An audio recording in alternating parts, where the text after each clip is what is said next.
Hi, hello, నమస్తే. Welcome back to my channel MMB Telugu channel. Hello my dear lovely family members and friends. ఈరోజు మనం చెప్పుకుంటున్న story పేరు I love you boss part 88లోకి వచ్చేసాము. వాళ్ళమ్మ అక్కడి నుంచి వెళ్ళిపోయాక తన్విత అన్విక వైపు తిరిగి, ఇప్పుడు చెప్పు, ఈ బిడ్డకు తండ్రి ఎవరు అని అడిగింది. అందుకు అన్విక, నేను చెప్పను, అతను ఎవరో తెలుసుకోవాల్సిన అవసరం మీకు లేదు అని అన్నది. అదేంటి అలా మాట్లాడతావు? బిడ్డకి తండ్రి ఎవరో తెలియకుండానే పెంచుకుందాం అనుకుంటున్నావా? చెప్తేనే కదా అతనితో వెళ్ళి మాట్లాడాలి. నువ్వు చెప్పకుంటే ఎవరితో వెళ్ళి మాట్లాడాలి? ఇంతకీ ఈ బిడ్డకి తండ్రి ఎవరో అతనికైనా గాని నువ్వు ప్రెగ్నెంట్‌గా ఉన్నావని తెలుసా? లేకపోతే పొరపాటున ఎవరైనా నీ మీద కావాలని అఘాయిత్యం ఏమైనా చేశారా? అని అడిగింది. అందుకు అన్విక మాట్లాడుతూ, లేదు, ఇది నా ఇష్టపూర్వకంగానే జరిగింది. ఈ బిడ్డ తండ్రిని నేను ప్రేమిస్తున్నాను అని అన్నది. అందుకు తన్వితకి డౌట్ వచ్చి, కొంపతీసి ఈ బిడ్డకు తండ్రి ఆదిత్య కాదు కదా అని అన్నది. అందుకు ఆమె అన్నది, ఎందుకంటే ఆమె అంతకుముందే ఆదిత్య అంటే ఇష్టమని చెప్పిన విషయం గుర్తుకు వచ్చింది. తన్విత అడిగిన ప్రశ్నకి తన చెల్లి ఏమీ సమాధానం చెప్పకపోవడంతో నీ మౌనమే సమాధానంగా భావించాల్సి వస్తుంది అని అన్నది. అప్పటికి అన్విక ఏం సమాధానం ఇవ్వకపోయేసరికి తన్విత, అతనికి ఎంత ధైర్యం, అతను ప్రొఫెసర్ కదా, అతని స్టూడెంట్ తోటి అతను ఇలాంటి సంబంధాలు పెట్టుకోవచ్చా?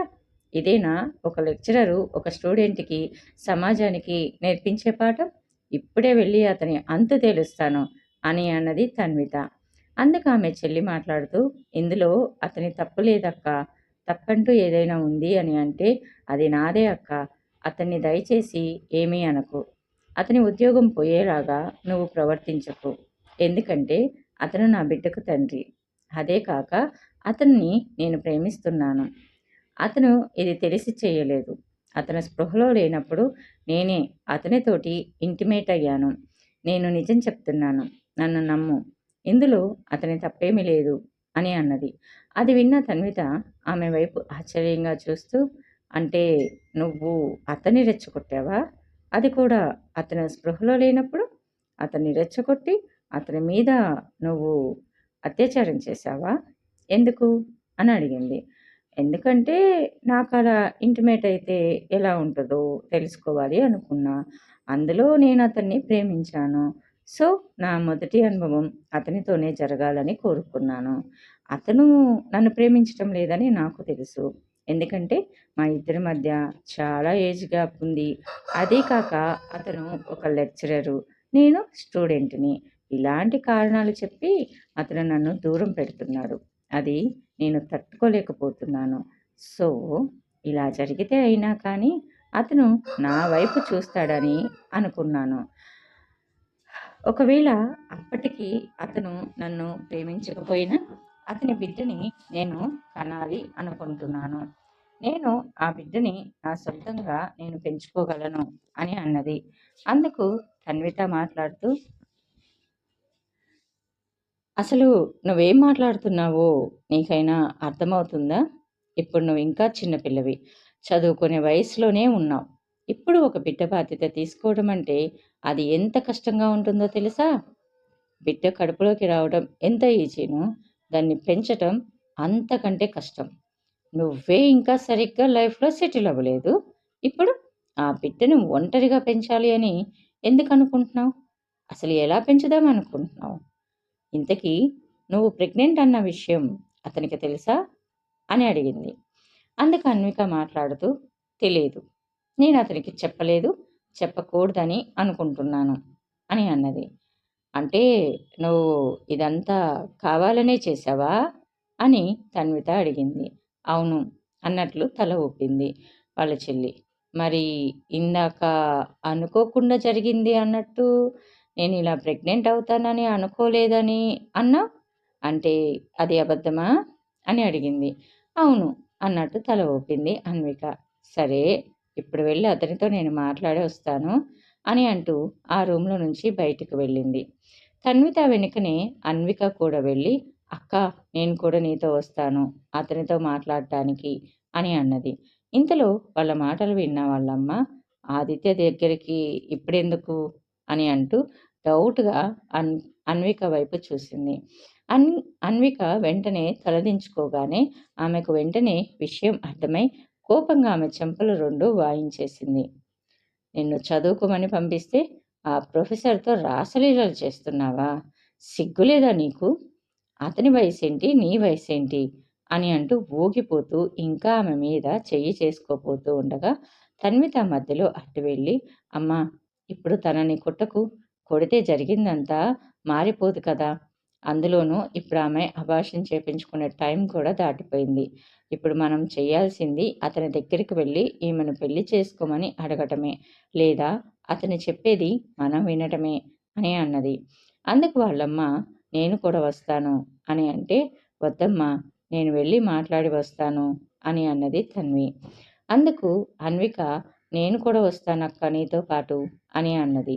సరే అని అన్వికని తీసుకొని ఆదిత్య వద్దకు బయలుదేరగా అన్విక, అక్క, అతన్ని కాలేజీలో కలవద్దు, అతని ఇంటికి వెళ్దాం, అక్కడ కలిస్తే బాగుండదు అని అన్నది. అన్విక చెప్పినది కూడా బాగానే ఉంది అనుకొని తన్విత ఆదిత్య వాళ్ళ ఇంటికి వెళ్ళి అతని కోసం ఒక గంటకు పైగా ఎదురు చూస్తూ ఉండగా అతను కాలేజీ నుంచి వచ్చి ఇంటి దగ్గర ఉన్న వీళ్ళిద్దరిని చూసి ఆశ్చర్యపోతూ, తన్విత, నువ్వు మీ చెల్లేంటి ఇటు వచ్చారు అని అడిగాడు. అందుకు తన్విత మాట్లాడుతూ, మీకోసమే ప్రొఫెసర్, మా చెల్లి గురించి మాట్లాడడానికి మీ ఇంటికి వచ్చాను అని అన్నది. అతను అన్విక వైపు ఓసారి చూసి, పదండి, లోపలికి వెళ్ళి మాట్లాడుకుందాం అని అంటూ లోపలికి దారితీశాడు. వాళ్ళు లోపలికి వచ్చి కూర్చున్నాక, కూర్చోండి అంటూ వాళ్ళకు సోఫా చూపించి, coffee or cool drink or tea అని అన్నాడు మర్యాదకి. అందుకు తన్విత మాట్లాడుతూ, మేము మీ దగ్గర మర్యాదలు పొందడానికి రాలేదు సార్, మా చెల్లి విషయం మాట్లాడడానికి వచ్చాను. తాను ఇప్పుడు ప్రెగ్నెంట్ అన్న విషయం మీకు తెలుసా అని అన్నది. నాకు తెలియదు అని అన్నాడు ఆదిత్య. సరే, ఇప్పుడు తను 4th మంత్ ప్రెగ్నెంట్. ఇప్పుడు అబార్షన్ చేపించుకోవడానికి కూడా సమయం మించిపోయింది అనుకుంటా. మరి దేని గురించి మీరేమనుకుంటున్నారు? ఏం చేయాలనుకుంటున్నారు అని అడిగింది తన్విత. అందుకు ఆదిత్య మాట్లాడుతూ, మీరేం చెప్తే అది చేస్తాను. ఆమెకు కనుక బిడ్డ ఇష్టమైతే కనమని చెప్పండి, లేదు అంటే తెప్పించుకుంటాను అంటే అందుకు సంబంధించిన డబ్బు, ఆ తర్వాత ఆమె అడిగిన ఏ సౌకర్యాలు అయినా నేను ఆమెకి ప్రొవైడ్ చేస్తాను అని అన్నాడు.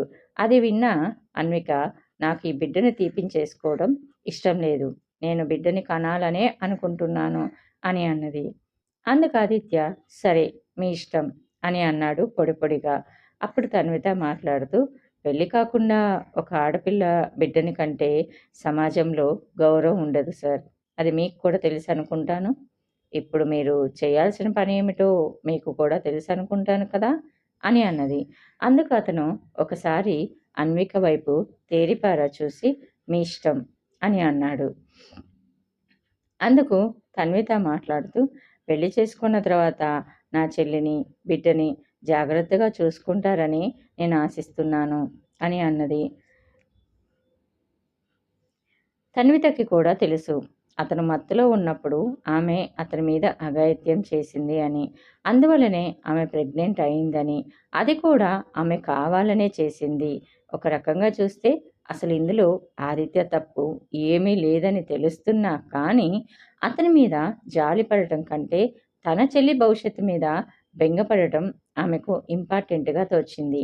అదీ కాక తన చెల్లి చాలా మంచిదని, అతన్ని పెళ్లి తర్వాత చాలా బాగా చూసుకుంటుందని, ఆమె ప్రేమలో ఆమె చేసిన తప్పుని అతను క్షమించి ఆమెతో అతను హ్యాపీగా ఉండగలడని ఆమె అనుకున్నది.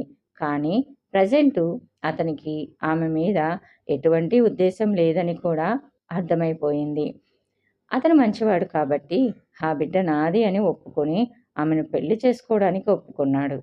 అదే వేరొకరైతే ఆ బిడ్డకి తనకి సంబంధం లేదు అని, తన చెల్లెలే తన మీద పడి తన కోరిక తీర్చుకుంది అని, అది కూడా తన స్పృహలో లేనప్పుడు అలా చేసింది అని, అదీ కాక నాతోనే అలా చేసిందని గ్యారంటీ ఏంటి అని అంటూ ఖచ్చితంగా అందరిలో గోల చేసేవాళ్ళు, లేదా ఆ బిడ్డని, ఆ తల్లిని ఒప్పుకునేవాళ్ళు కూడా కాదు అని అనుకున్నది తన్విత. మళ్ళీ తన్వితనే మాట్లాడుతూ, మరి ఎప్పుడు పెళ్లి చేసుకుంటారు అని అడగ్గా అందుకతను అది కూడా మీ ఇష్టమే. ఒక వారంలోనో, నెల రోజుల్లోనో లేదా రేపైనా సరే మీ ఇష్టమే నా ఇష్టం అని అన్నాడు. అందుకు అన్విక మాట్లాడుతూ రేపే పెళ్లి చేసుకుందాం అని అన్నది హడావుడిగా. ఆమె హడావుడి చూసి తన్విత అండ్ ఆదిత్య ఇద్దరూ షాక్ అయిపోయి ఆమె వైపు ఒక వియోడ్ లుక్ ఇచ్చి మళ్ళీ మామూలుగా అయిపోయారు. ఇక వాళ్ళు అక్కడి నుంచి బయటికి వచ్చాక తన్విత అన్వికను అడిగింది. అతను పెళ్లికి సమయం ఇస్తే నువ్వు రేపే అని ఎందుకు ఒప్పుకున్నావు? ఇంకొన్ని రోజులు సమయం తీసుకుంటే ఏమైంది అని అడిగింది. అందుకు ఆమె మాట్లాడుతూ అతనికి నా మీద ప్రజెంటు ప్రేమ లేదని నీకు కూడా తెలుసు కదా. ఒకవేళ అతనికి కొన్ని రోజులు సమయం ఇస్తే ఆలోపు అతను తన నిర్ణయాన్ని మార్చుకుంటే అప్పుడు నేనేం చేయాలి? సో నేను అతన్ని ఎంత తొందరగా వీలైతే అంత తొందరగా పెళ్లి చేసుకొని అతని జీవితంలోకి వెళితే రోజు అతన్ని చూస్తూ ఉండొచ్చు. అతన్ని నా ప్రేమతో మార్చుకోవడానికి నాకు సమయం తొందరగా అందిపుచ్చుకున్నట్టు అవుతుంది అని నాకు తెలుసు. అతని తొందరలో అతను తొందరలోనే నన్ను ప్రేమిస్తాడు అని నాతో సంతోషంగా కూడా ఉండగలడని ఆశిస్తున్నాను అని అన్నది. తర్వాత తన్విత ఆమె వైపు చూస్తూ నిన్నొకటి అడగనా? నిజం చెప్తావా ఇప్పటికైనా అని అడిగింది. హా, అడగక్క, నిజమే చెప్తాను అని అన్నది. అసలు నువ్వు ఆదిత్యని ఎలా లొంగ తీసుకున్నావు? ఎందుకు ఆ పరిస్థితి కల్పించావు అని అడిగింది. అందుకు అన్విక మాట్లాడుతూ మా కాలేజీలో ఒక ఫంక్షన్ జరిగింది. అప్పుడు అతను చాలా డిప్రెషన్లో ఉండి ఓవర్గా తాగి ఉన్నాడు. అతన్ని నేను గమనిస్తూనే ఉన్నాను. అతను తన డోసేజ్కి మించి తాగటం చూసి నేనే అతని దగ్గరగా వెళ్ళి ఇంటికి తీసుకువెళ్తానని చెప్పాను. అతను వద్దని చెప్పాడు.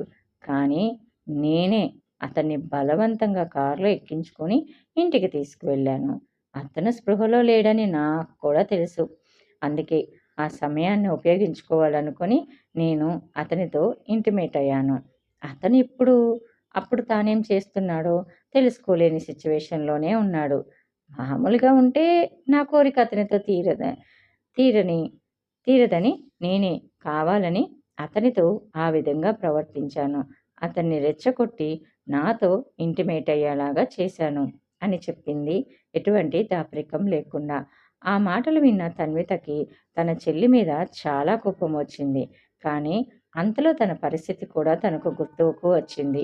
నేను చేసింది కూడా ఇంచుమించు ఇంతే కదా. కాకుంటే ఆ రోజు నేను స్పృహలో లేను కాబట్టి నేనేం చేస్తున్నానో నాకు తెలియలేదు. కానీ నా చెల్లెలు స్పృహలో ఉండి స్పృహలో లేని వ్యక్తిని ఆ విధంగా చేసింది. ఇప్పుడు ఎవరి చేతిలో ఇబ్బంది పడుతున్నారు అని అనుకున్నది బాధగా. ఇక ఆమె మీద కోప్పడే రైట్ తనకి లేదు అనుకొని నిశ్శబ్దంగా ఉండిపోయింది. తన జీవితం తాను నిర్ణయించేసుకుంది. ఎలా బ్రతకాలో కూడా తాను నిర్ణయించుకుంది. ఎవరు మంచి చెడులు చెప్పినా వినే స్టేజ్ని కూడా దాటేసింది. ఏదైనా ఒకరి సొంత అనుభవంతోనే అన్నీ నేర్చుకుంటారు అని ఆమె తనకి తాను సర్ది చెప్పుకున్నది. ఇక ఇంటికి వచ్చాక వాళ్ళ అమ్మకి ఆదిత్య పెళ్ళికి ఒప్పుకున్న విషయము, అందుకు అన్విక రేపే పెళ్లి చేసుకుందాం అని ప్రపోజల్ చేసిన విషయము వాళ్ళ అమ్మకి చెప్పింది. ఇక చేసేదేం లేక వాళ్ళమ్మ కూడా అందుకు ఓకే చేసింది. ఇక నెక్స్ట్ సంగీత రేయాంష్ దగ్గరికి వచ్చి, హలో రేయాంష్, ఎప్పుడు పెళ్లి చేసుకుందాం? నువ్వెంత తొందరగా పెళ్లి చేసుకుంటే నీకు నీ బిడ్డకి అంత మంచిది అని అన్నది. చూడు సంగీత, నువ్వు చెప్పిన పని నేను చేశాను. నువ్వు కోరుకున్నట్టే నేను తన్వితని బాధ పెట్టాను. నా నుంచి దూరం చేసుకున్నాను. దయచేసి ఇప్పటికైనా చెప్పు, జై ఎక్కడ ఉన్నాడు? అతన్ని ఎక్కడికి తీసుకువెళ్ళావు? నా కళ్ళ ముందుకి అతన్ని తీసుకొనిరా అని అన్నాడు. అందుకు సంగీత మాట్లాడుతూ, నేను నీకు చాలాసార్లు చెప్పాను రేయాంష్, మన పెళ్ళి అయ్యాకే జడని నేను నీ ముందుకి తీసుకొస్తాను. అది కూడా మన పెళ్ళి అంగరంగ వైభవంగా జరగాలి. ఆ తర్వాతే నీ కొడుకుని నీ కళ్ళ ముందుకు తీసుకువస్తాను. ఆ తర్వాత కూడా నువ్వు నన్ను వదిలేయకూడదు. అలా నువ్వు కొన్ని ఒప్పంద పత్రాల మీద సంతకం చేస్తే తప్ప నేను నీ కొడుకుని తీసుకొని రాను. ఇఫ్ ఇన్ కేస్ ఈలోపు నువ్వు నీ కొడుకుని వెతికించాలి అని చెప్పి చూసినా, లేదా మళ్ళీ నువ్వు తన్వితని కలవాలి అని చెప్పి చూసినా, లేదా నువ్వు నా మీద సీరియస్ అయినా అక్కడ నీ కొడుకు ఇబ్బంది పడతాడు అని బెదిరించింది. అందుకు ఆమె వైపు చూస్తూ, నిప్పుతో నేషనల్ గేమ్ ఆడుతున్నావు, జాగ్రత్త అని అన్నాడు రేయాంష్. ఇప్పుడు నిప్పు నేను రేయాంష్, నువ్వు కాదు. అయినా నేను ముందు నుంచే చెప్తున్నాను, నన్ను పెళ్లి చేసుకో, నాతో ఉండు, నేను నిన్ను సుఖంగా చూసుకుంటానని. కానీ నీకు నేను ఎన్ని ఛాన్సులు ఇచ్చినా నువ్వు పదే పదే తనే కోరుకున్నావు. అందుకే నేను ఈ పని చేయాల్సి వచ్చింది అని అన్నది. అందుకు రేయాంష్ మాట్లాడుతూ, చూడు, జడెన్ చిన్న పిల్లవాడు, వాడిని నువ్వెక్కడుంచావో తెలియదు.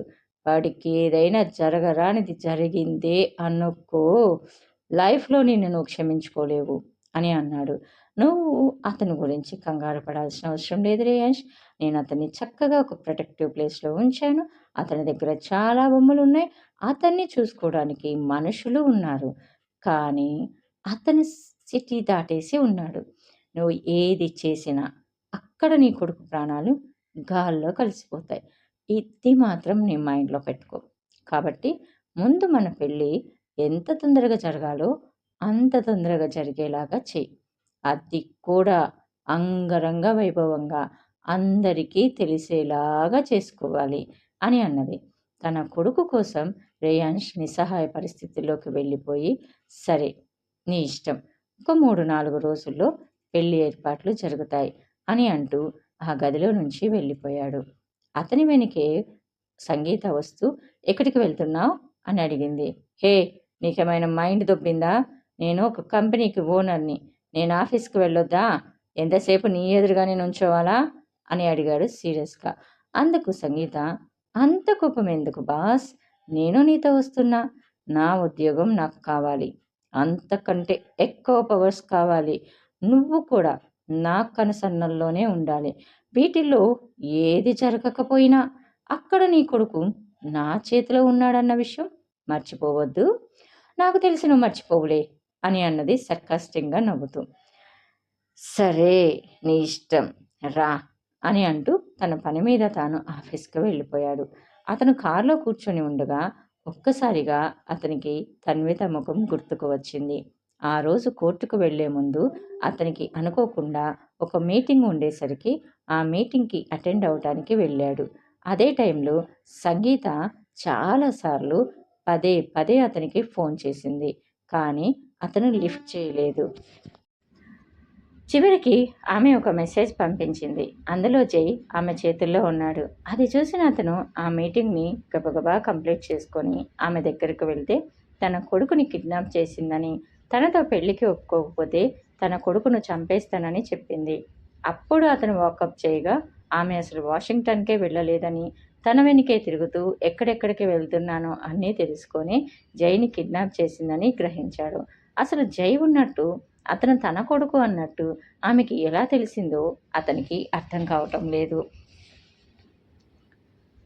ఆ రోజు ఇంట్లో నుంచి బయటికి వెళ్ళినప్పుడు తన్విత యొక్క ముఖం గుర్తుకు వచ్చి అతని మనసు ఎంతో వేదనకి గురి అయినది. సారీ తన్విత, ఇప్పుడు నేనేం చేయలేను. నేను నీకోసం వస్తే నేను మన కొడుకుని కోల్పోవలసి వస్తుంది. ఒక్కసారి మన కొడుకు మన చేతిలోకి వచ్చాక అప్పుడు దీనిని ఎన్ని ముక్కలు చేయాలో అన్ని ముక్కలు చేస్తాను. ఎంత ప్రతీకారం తీర్చుకోవాలో అంత ప్రతీకారం తీర్చుకుంటాను.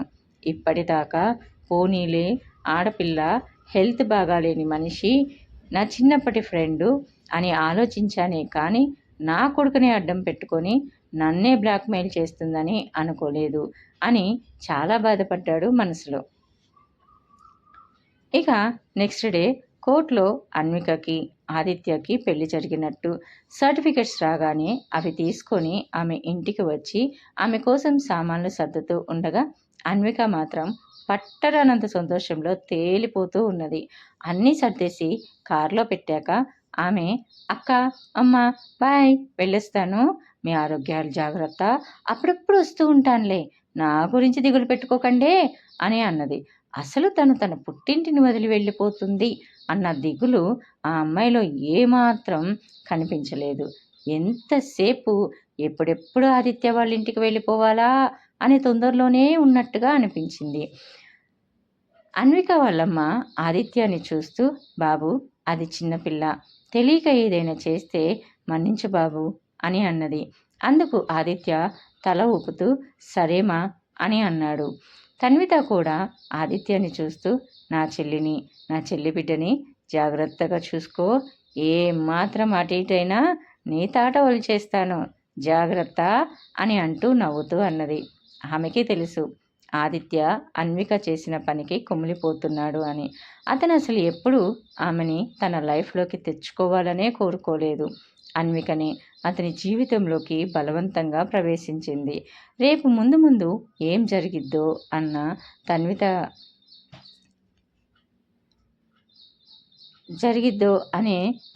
కూడా ఉన్నది. కానీ తన చెల్లి తన ప్రేమతో అతన్ని మార్చుకోగలదు అనే నమ్మకంతో ఒక చిన్న నిట్టూర్పును వదులుతూ వాళ్ళకి వీడ్కోలు చెప్పింది. వాళ్ళు వెళ్ళిపోయాక తన్విత వాళ్ళమ్మ తన్వితని చూస్తూ, అసలు రేయాంష్ నిన్ను కాదని ఇంకెవరిని చేసుకుంటున్నాడు చింతల్లి అని అడిగింది. అందుకు తన్విత, నేను ఇంటర్వ్యూస్కి వెళ్ళాలి, ఇక్కడ పని అయిపోయింది కాబట్టి నేను తిరిగి నా రూమ్కి వెళ్తున్నాను, అప్పుడప్పుడు వస్తూ ఉంటాను, నీ హెల్త్ జాగ్రత్త, ఓకేనా అని అంటూ తన సామాన్లు సర్దుకుంటుంది. ఎందుకంటే ఇప్పుడు ఆమెకి రేయాంష్ సంగతి చెప్పాలని కానీ అతని గురించి ఆలోచించాలని కానీ ఆమె అస్సలు అనుకోవటం లేదు. ఎంత వీలైతే అంతగా అతని ఆలోచనలకి అతని విషయాలకి దూరంగా ఉండాలి అని ఆమె అనుకుంటుంది. అది అర్థం చేసుకున్న వాళ్ళమ్మ కూడా ఇక ఆమెని ఏమీ అడగలేదు. ఇక తన్విత అక్షర ఇద్దరూ తిరగని ఆఫీసు లేదు, ఎక్కడ వాళ్ళిద్దరికి ఉద్యోగం అన్నదే రావటం లేదు. ఇద్దరు రూమ్కి వచ్చి కూర్చొని, అబ్బా తిరిగి తిరిగి కాళ్ళు నొప్పులు వస్తున్నాయి, కానీ ఉద్యోగమే దొరకటం లేదురా అని అన్నది తన్విత.